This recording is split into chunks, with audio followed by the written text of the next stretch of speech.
Hello, everyone, and welcome to this week's episode of The Hockey Hour.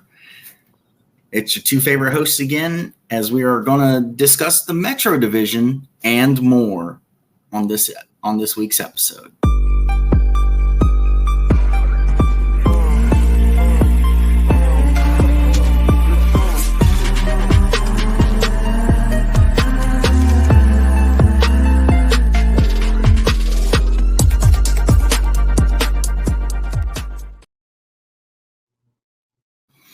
Alrighty, so as everyone read in the thumbnail, it's Metro Division Preview Week, and this week we're going to preview the entire Metro Division in the National Hockey League, starting with the Carolina Hurricanes. Now, Carolina has been up and down since they won the Cup in 2003. They've had their up and down years. 2006, you mean? Yeah, 2006. And they've gone to the playoffs multiple times, so they're definitely a reputable team to make the playoffs. What do you think is their strengths and weaknesses, and where do you see them finishing? As remember, they finished first in the Metro last year, which secured the 2 seed in the East with a record of 52-21-9, a home record of 28-10-3, a road record of 24-11-6. They had 266 goals for and 213 against. And Don Waddell is the GM of the Carolina Hurricanes, and Rod Brind'Amour is the coach. Their captain last year, I don't know if they've announced their captain this yeir. Their captain last year was Jordan Staal. Yeah, it's the same as last year, Jordan Staal. Their alternate captains last year were Sebastian Aho, Jordan Martinook, Jacob Slavin. They play at the PNC Arena, and the average attendance 19,613. Oh yeah, PNC Arena, one of the more underrated arenas in the National Hockey League, and that's where the Hurricanes themselves. You know, if you take the Boston Bruins out of the equation last year, the Hurricanes would have finished as the best team in the regular season last year. They looked like they were going to compete for the Stanley Cup when they were matched up against the Florida Panthers. Unfortunately, injuries to Max Pacioretty and Andrei Svechnikov may have turned that spiral to a downward spiral come conference finals, because those two absences showed up when they faced the Florida Panthers, combined with the fact that Sergei Bobrovsky went absolute God mode against them in the 4-game sweep. The heartbreaking part of that sweep was that the Hurricanes were actually the better team. Now we go on to, what do you do if you're the Carolina Hurricanes? Well, we may have those questions answered. They know they had to go all in. That's why they went after Dmitry Orlov and Michael Bunting in the offseason. Orlov signed to 2 years at a $7.75 million cap hit. Bunting, 3 years, $4.5 million cap hit.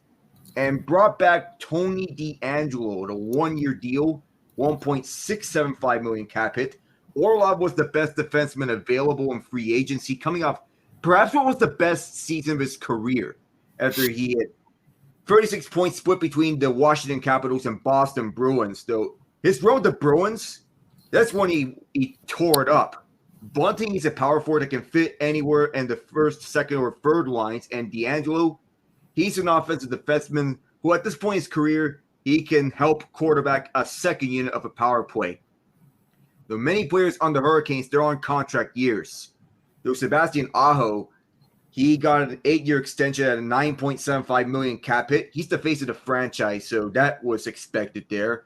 But Martin Necas had a breakout season last year at 71 points, 4 overtime game-winning goals in the regular season, which led the team. He's due for a new contract next summer. He's currently at a $3 million cap hit, which now looks like an absolute steal if you're asking me. So he's not the only one that's on a contract year. There's also Teuvo Teravainen, Brady Shea, Brett Pesce, Jordan Martinook, Seth Jarvis, Stefan Nason, and Jack Drury, who are also on contract years. There's been trade speculation surrounding Pesce because he's not satisfied with his current contract. I feel there's the belief that he thinks that he's worth more than his current $4.025 million cap hit, which led to the numerous trade speculations. Carolina tried going after Vladimir Tarasenko and Erik Karlsson. That fell apart, both of them. Tarasenko changed agents, and Karlsson was acquired by the Penguins, who we will discuss later. But Carolina is still the best defensive team in the league, headlined by Jacob Slavin, the best defensive defenseman in the league. And that's not an exaggeration by this. The big question around Carolina is their goaltending tandem because they brought back both Frederick Anderson and Antti Ranta, who even though they were one of the better goaltending tandems among the top half of the league, I need to restate this, among the top half of the league in goaltending tandems, Anderson, he had a subpar regular season, but he made up for it in his 9-game run in the playoffs. Though the concern is age. It's not ideal that you have a goaltending tandem where your two goalies are 33 and 34 years old. Their third goalie, Pyotr Kochetkov, he had moments of brilliance, but inconsistency is his biggest issue. He may be the starter of the future if he were to get his consistency up. He can learn from Anderson and Ranta more, but age is the biggest concern here. Carolina is definitely going to fight for the Metro Division, though they may be approaching last chance territory. Though this year has to be the year that they go deep. What do you think? I think, like you said, this year definitely has to be more or less a make or break year for Carolina. I think there's a lot that Carolina has coming back, which will help them. I just don't really know if there's a lot there to build off of as far as like have the individual players hit their ceiling. Like the team leaders from last year, Aho had 36 goals. That's a team lead. Assists, Brent Burns and Martin Necas, 43 assists each. Points, Necas with 71 points. Penalty minutes, Andrei Savchenkov, 71 penalty minutes. Plus and minus, Jalen Chatfield with plus 23. You mentioned goaltenders. Anderson had 21 wins, which is the most on the team. And Ranta averaged 2.23 goals against, which is also a team leader. It seems to me that, especially last year, December really seemed to be Carolina's strength. They went 12-0-1. When you break that down, they went 7-0 at home and 5-0-1 on the road. Good signs for the holidays. Yeah. Preseason, they went 4-1, 3-0 at home, 1-1 on the road, which everyone knows preseason is deceiving. For the most part, this team seems balanced, or did last year. I guess Florida just had a better showing last year when it came down to it, because I would have thought that Carolina would have made the cup last year, but Florida decided no. I mean, look at the shots on goal differential in all four of those games. Carolina, they outshot Florida in those games. Yeah. And getting the better chances. It's just Bobrovsky becoming a wall. Yeah, I mean, that's why, he's probably my favorite goaltender. I mean, there's only, if you go back and look at the game log, they finish above 500 in every single month. 6-2-1 in October, 6-4-4 in November. Like I said, 12-0-1 in December, 9-3-2 in January, 6-2 in February, 8-7-1 in March, and 5-3 in April.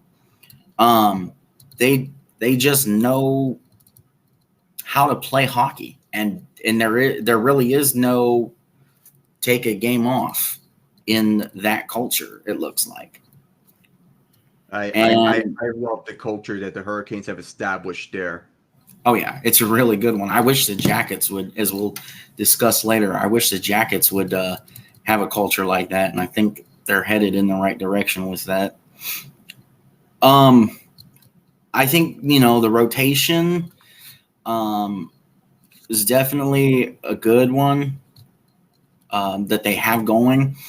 I mean, for the most part, it looks like most of the roster, at least a decent chunk of the roster, played 82 games or close to it. I just think, this is an organization and a roster that's built to win, and they've proven that they can make the playoffs easily. It's getting over the hump of winning when you need to in the playoffs. Yep.